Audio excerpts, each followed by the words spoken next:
We're going to continue with your phone calls.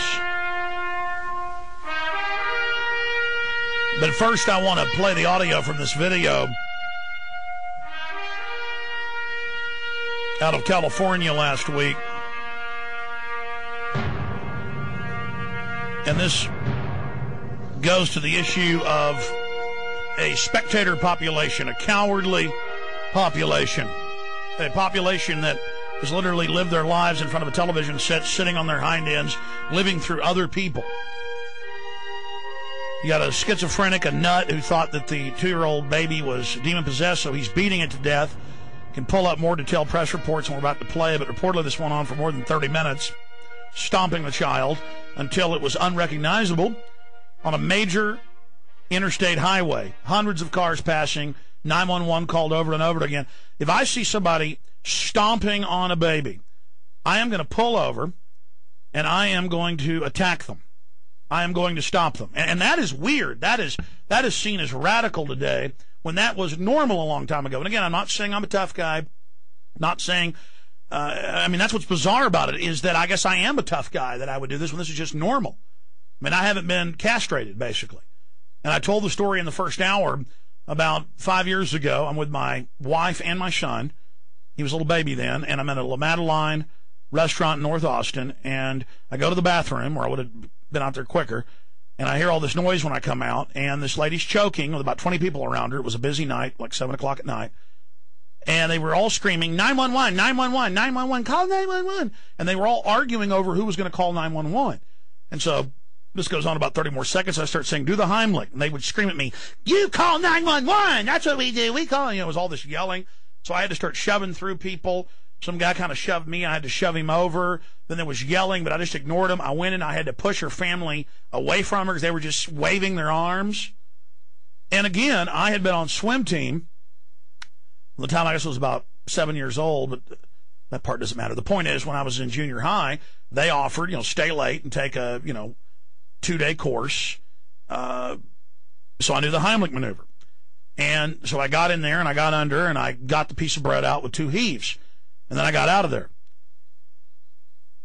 And some people were mad at me. Others were looking at me going, I can't believe how great you are. You're a hero. Stay. Oh, my God. Oh. And I was like, man, these are like cult members. They are so pathetic. But I've seen the reports.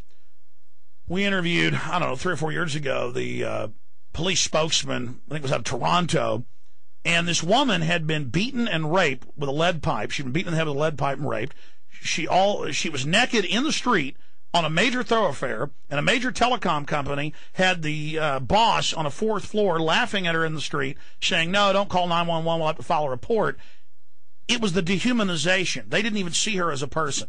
And a lot of things go into this. Seeing millions of simulated murders and violence on TV desensitizes us. All these horror films desensitizing us that death isn't real or isn't a big deal. Everybody else sees it. Oh, well, that's a job for the government to do. But there's so many cases. There was a case, 5, 6 years ago, up off of William Cannon and I-35 by that gas station up there. And I lived over near there at the time, but I also saw it on the news. But I talked to folks that had actually seen it after they got there. And an Austin cop had been hit by a car, and he was there, I want to say, almost half an hour. You can go pull the article up if you want. And he was bleeding to death in the street, and everybody just drove past. They just drove past. They just drove past. And it's gotten so bad that Texas and other states have had to pass failure to render aid laws, where if you see a car flip and people get hurt and you see it happen, you've got to stop and render aid. Now, this is pathetic. This is pathetic, but this is the cancer destroying us. Go ahead and play this horrible clip. People need to hear it. On a rural road south of Modesto, California, drivers stopped when they saw a horrific sight. A man was severely kicking, beating, and stomping a toddler to death. Several drivers stopped and called 911. The Stanislaus County Sheriff's Department began responding to this call, but the ground units were quite a few minutes away from arriving at the scene. Modesto authorities say a police helicopter happened to be in the area at the time of the attack. Saw the assault from the air, and they both made the decision to land the helicopter in a cow pasture just to the side of the road. Very risky landing. The officer approached the man, and authorities say he was forced to fire. The man died at the scene. The child was taken to the hospital but later died. One witness says the suspect had been making comments about the child having demons during the incident. Authorities say the toddler's injuries were so severe he'll be identified through blood or DNA tests. Investigators are still trying to figure out whether the man was related to that child. Diane Kepley, Associated Press. All right, so there's the AP report on. You can go pull up more detailed reports. The point is the guy was a schizophrenic. He went crazy. He was killing this child. And people pulled down the road. They stopped. They drove by, and they cowardly sat there and watched it. I mean, it's not even a thing of being tough or having courage. My instinct is, I see somebody stomping on a baby's head, I am going to tear him to pieces. I'm going to tear him to pieces. And, I mean, that's just, isn't that normal? Isn't that just what you're supposed to do?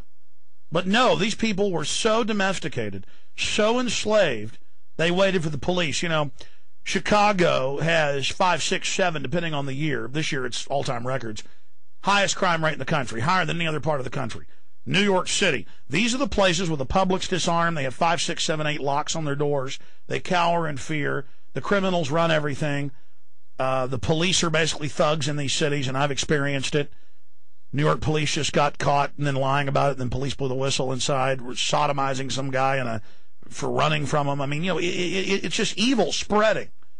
And thank God I'm still in a place where people aren't completely domesticated, you know, like Texas. But a lot of places in the country, you shoot somebody that enters your own house, you go to jail. In England, if you defend yourself in any way, they throw the book at you. They want the message that you are to be a jellyfish slave. They want little chicken slaves. And I want to say something else about 9/11 truth.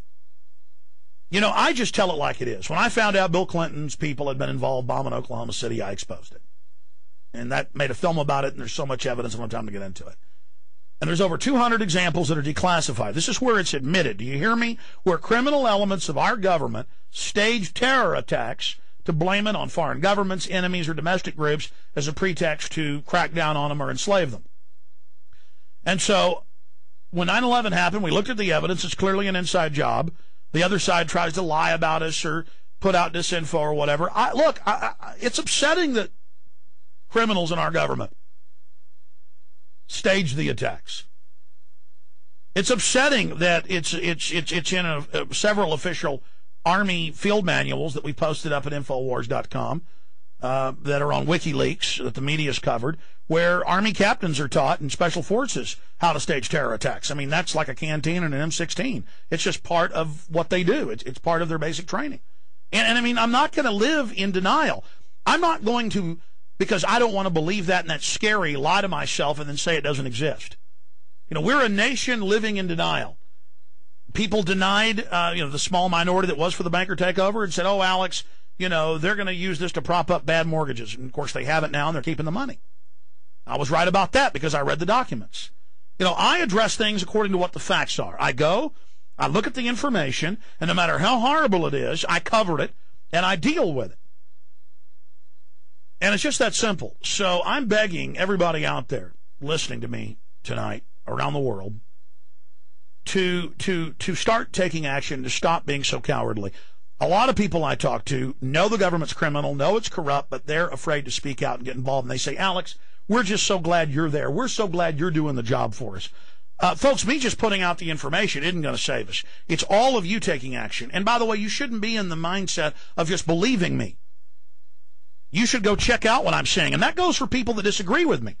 If you agree with me, you should go check out what I'm saying so you have the documents and the facts for yourself. But if you disagree with me, you should go and prove me wrong. Prove that I'm a liar. Prove that I'm not telling the truth. You know what you're going to find out? You're going to find out I'm telling you the truth. Okay?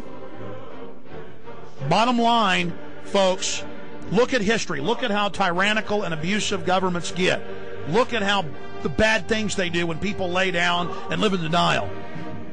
Night is falling. Tyranny is upon us. But we can take liberty back. We can defend our children and our future if we get involved. Final segment. We'll go straight to your phone calls. Out of the gates.